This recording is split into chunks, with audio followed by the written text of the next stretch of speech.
When we say a diverse workforce, what does that mean to you? Do you think of someone's race, gender, sexuality, geographic location, socioeconomic status, ethnicity, languages spoken, disability, their age, neurodiversity, veteran status, education level, immigration status, religion, political alignment, marital status, level of experience, dependency status?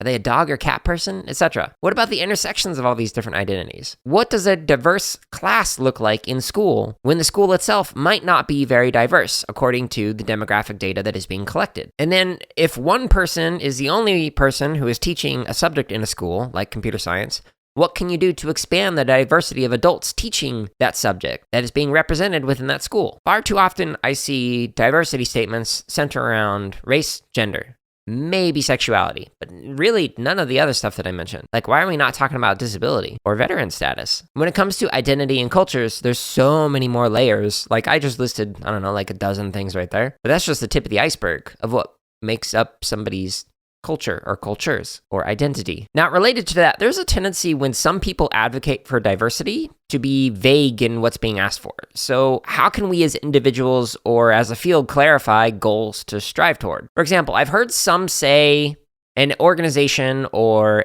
a panel of speakers isn't very diverse. And when I ask what they mean by that, they usually go with what they can see in a picture. And this becomes problematic for many aspects in terms of lack of depth and in terms of misidentifying people. For example, labeling myself as male when I'm very open about being non-binary. But then also it's skimming the surface on what it means to be a human. And it reduces people to one or two categories, race and gender, when we are far more complex entities than just two demographic categories. They are two very important demographic categories, but they are not the only ones. So if you had a panel of all Black women speakers, you might look at that and go, well, that's not very diverse. But then you realize, oh, well, they're diverse in terms of sexuality, they're diverse in terms of veteran status, education level, their political alignment, number of languages spoken, etc. There's so many more nuances that we can look at there than just, oh, it's all Black women. But if we start looking at all those different intersections and different layers of identities, it becomes a little bit harder to talk about. It is, I will admit, much easier to just focus on one or two categories rather than a bunch. So I understand why people do it, and I certainly understand why it's important to talk about race and gender, because there are so many things that are systemically set up to be advantageous for some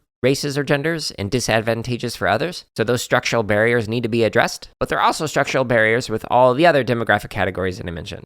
Think about being a convict who served your time in jail. How difficult is it for you to get a job after that? I mean, if you're considered to be 100% reformed, you paid your dues back to society by serving time, there are so many barriers for you after that, and it's not often discussed. This excerpt of the CSKA podcast is from episode number 161 and is titled Action to Catalyze Tech, a Paradigm Shift for DEI.